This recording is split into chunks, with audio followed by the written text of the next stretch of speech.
കേരളത്തിൽ വരും മണിക്കൂറുകളിൽ ശക്തമായ മഴയ്ക്ക് സാധ്യതയെന്നാണ് കാലാവസ്ഥാ നിരീക്ഷണ കേന്ദ്രത്തിന്റെ ഏറ്റവും പുതിയ അറിയിപ്പ്. കാലവർഷക്കാറ്റ് കൂടുതൽ ശക്തമായി വീശുകയാണ്. കാലവർഷക്കാറ്റ് സജീവമായതോടെ മഴയും കനക്കുകയാണ്. നമുക്കറിയാം, പുതിയ മഴ മുന്നറിയിപ്പ് വന്നിട്ടുണ്ട്. നേരത്തെ വടക്കൻ കേരളത്തിൽ മാത്രമായിരുന്നു മഴ മുന്നറിയിപ്പുള്ളത്. പക്ഷേ ഇന്ന് രാവിലെ 10 മണിക്ക് വന്ന മഴ മുന്നറിയിപ്പിൽ തിരുവനന്തപുരവും പാലക്കാടും ഒഴികെയുള്ള മറ്റ് 12 ജില്ലകളിലും യെല്ലോ അലർട്ട് നൽകിയിട്ടുണ്ട്.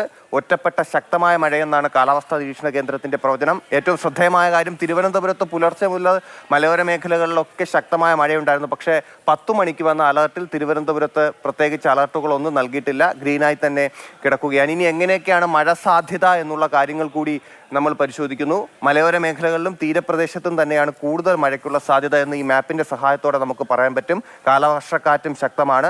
മലയോര മേഖലകളിൽ ഈ കാറ്റ് ശക്തമായതുകൊണ്ട് തന്നെ മലയോര മേഖലയിൽ താമസിക്കുന്നവർ കൃത്യമായി ജാഗ്രത പാലിക്കണം എന്നുള്ളൊരു അറിയിപ്പുണ്ട്. അതായത് മണ്ണിടിച്ചിൽ സാധ്യതാ പ്രദേശങ്ങളിൽ താമസിക്കുന്നവർ ശ്രദ്ധിക്കണം. ഈ മരങ്ങളൊക്കെ കാറ്റത്ത് കടപുഴകി വീഴാനുള്ള സാധ്യതയുണ്ട്. പലയിടത്തും അത് റിപ്പോർട്ട് ചെയ്തിട്ടുണ്ട്. അതുകൊണ്ട് ആ പ്രദേശത്തൊക്കെ താമസിക്കുന്നവർ ശ്രദ്ധിക്കണമെന്ന് അറിയിച്ചിട്ടുണ്ട്.